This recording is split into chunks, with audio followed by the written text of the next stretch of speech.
اور اے اللہ تو نے اس دن میں جو بھلائی نازل فرمائی ہے مجھے بھی اس میں سے حصہ عطا فرما۔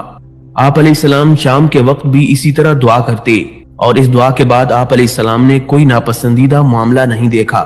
پھر حضرت داؤد علیہ السلام اللہ رب العزت کی بارگاہ میں دوسری دعا یہ کرتے تھے، اے اللہ مجھے ایسا محتاج نہ بنا کہ میں تجھے بھول جاؤں اور ایسا مالدار بھی نہ بنا کہ تجھ سے سرکش ہو جاؤں۔ نیک اعمال کے ساتھ ساتھ حضرت داؤد علیہ السلام سنت و سیرت انبیاء کے مطابق ہمیشہ حلال اور طیب چیزیں کھاتے پیتے اور اس کا خاص اہتمام فرماتے تھے۔ حضرت ثابت اور عبد الوہاب بن ابی حفص رضی اللہ تعالیٰ عنہما سے مروی ہے، ایک مرتبہ حضرت داؤد علیہ السلام نے روزے کی حالت میں شام کی۔ وقت افطار آپ کی بارگاہ میں دودھ پیش کیا گیا تو آپ نے فرمایا، تمہارے پاس یہ دودھ کہاں سے آیا؟ لوگوں نے عرض کیا، یہ ہماری بکری کا دودھ ہے۔ حضرت داؤد علیہ السلام نے پوچھا، بکری خریدنے کے پیسے کہاں سے آئے تھے؟ لوگوں نے عرض کیا، یا نبی اللہ آپ یہ باتیں کیوں پوچھ رہے ہیں؟ حضرت داؤد علیہ السلام نے ارشاد فرمایا، ہم رسولوں کے گروہ سے ہیں اور ہمیں حلال رزق کھانے اور نیک عمل کرتے رہنے کا حکم دیا گیا ہے۔ ناظرین، حضرت داؤد علیہ السلام بہت زیادہ خوف خدا رکھتے تھے۔ حضور نبی کریم صلی اللہ علیہ وآلہ وسلم نے ارشاد فرمایا، لوگ حضرت داؤد علیہ السلام کو بیمار سمجھتے ہوئے ان کی عیادت کرتے تھے، حالانکہ حضرت داؤد علیہ السلام کو کوئی مرض نہیں تھا بلکہ وہ خشیت الہی میں مبتلا تھے۔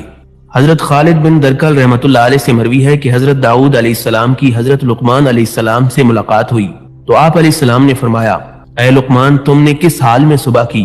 حضرت لقمان علیہ السلام عرض کرنے لگے، اس تصور میں کہ میری جان دوسرے کے قبضے میں ہے، یعنی خدا کے قبضے میں۔ حضرت داؤد علیہ السلام نے اس بات میں غور و تفکر کیا تو خوف خدا سے آپ کی چیخ نکل گئی۔ حضرت ابن ثابت رحمۃ اللہ علیہ سے مروی ہے کہ حضرت آدم علیہ السلام کے بعد اگر حضرت داؤد علیہ السلام کے خوف خدا کے سبب بہنے والے آنسوؤں کا تمام اہل زمین کے آنسوؤں سے موازنہ کیا جائے تو دونوں برابر ہوں گے۔ ناظرین، حضرت داؤد علیہ السلام کے زمانے میں ایک شریف النفس اور کمزور آدمی تھا۔ وہ اللہ کے حضور یہ دعا کرتا رہتا تھا کہ مجھ غریب بے سہارا کو غیب سے روزی عطا فرما اور مجھے محنت و مشقت میں نہ ڈال۔ مریل گدھے پر گھوڑوں اور اونٹوں کا بوجھ نہیں لادا جا سکتا، پاؤں والا تو چل کر روزی پیدا کر سکتا ہے اور جس کے پاؤں نہ ہوں اس کو صرف تیرا ہی آسرا ہے۔ اے سب کی سننے والے پروردگار، میں منہ سے تجھ سے ہی مانگ سکتا ہوں لیکن مشقت کرنے کی مجھ میں طاقت نہیں۔ بس یہی ورد و وظائف اس کے دن رات کی مصروفیت تھی اور اس کا یہ عمل ہر عام و خاص میں مشہور ہو چکا تھا۔ لوگ اس کے بارے میں طرح طرح کی باتیں کرتے کہ خدا نے ہر شخص کی روزی محنت و مشقت کے راستے اتاری ہے، لیکن اسے دیکھو ہاتھ پیر ہلائے بغیر خدا سے اپنا رزق طلب کرتا ہے۔ لوگ کہتے پیغمبر خدا حضرت داؤد علیہ السلام کو دیکھو جنہیں اللہ رب العزت نے کئی معجزات سے نوازا ہے۔ ہمارے نبی حضرت داؤد علیہ السلام خوش الہان ایسے ہیں کہ جن و انس اور چرند پرند تو ایک طرف، ان کے کلام سے پہاڑ بھی متاثر ہوتے ہیں، باوجود اتنی شان کے وہ بھی بغیر مشقت کے روزی حاصل نہیں کرتے۔ مگر اسے دیکھو، یہ ناکارہ انسان یہ چاہتا ہے کہ اسے بیٹھے بٹھائے خزانہ مل جائے اور کوئی کسب نہ کرنا پڑے۔ لوگ طرح طرح کی باتیں کرتے لیکن وہ شخص اپنی آہوزاری میں لگا رہتا۔ خدا سب کی دعائیں سنتا ہے اور مرادیں بھی پوری کرتا ہے۔ اس شخص نے دعاؤں اور رونے دھونے کی حد کر دی تو رحمت خداوندی جوش میں آ گئی اور اس کی مراد بر آئی۔ اس کے گھر کا دروازہ کھلا اور ایک گائے اس کے گھر میں گھس آئی۔ اس نے فوراً گائے کو پکڑا اور ٹانگیں باندھ کر بلا تعامل حلق پر چھری پھیر کر ذبح کر ڈالا۔ پھر قصاب کو بلا کر کہا کہ اس کو کاٹ کر بوٹیاں بنا دے۔ گائے کا مالک گڑی کوچوں کی خاک چھانتا ہوا ادھر آ نکلا۔ اس نے دیکھا کہ گائے ذبح ہو چکی ہے اور کسائی اس کی بولیاں کرنے میں مصروف ہے۔ گائے کے مالک نے رونا دھونا اور چلانا شروع کر دیا، ارے ظالم، یہ کیا غضب کیا؟ یہ گائے تو میری تھی، تجھے بھلا کیا حق تھا اسے پکڑ کر ذبح کرنے کا؟ دعا مانگنے والے نے جواب دیا، سنو بھائی، زیادہ چیخنے چلانے کی ضرورت نہیں، میں برسوں سے اس دعا میں مصروف تھا کہ اے اللہ میرا رزق میرے پاس پہنچا دے۔ اللہ رب العزت نے میری دعا قبول فرما لی ہے، میں نے اسے خداداد سمجھ کر ذبح کر ڈالا۔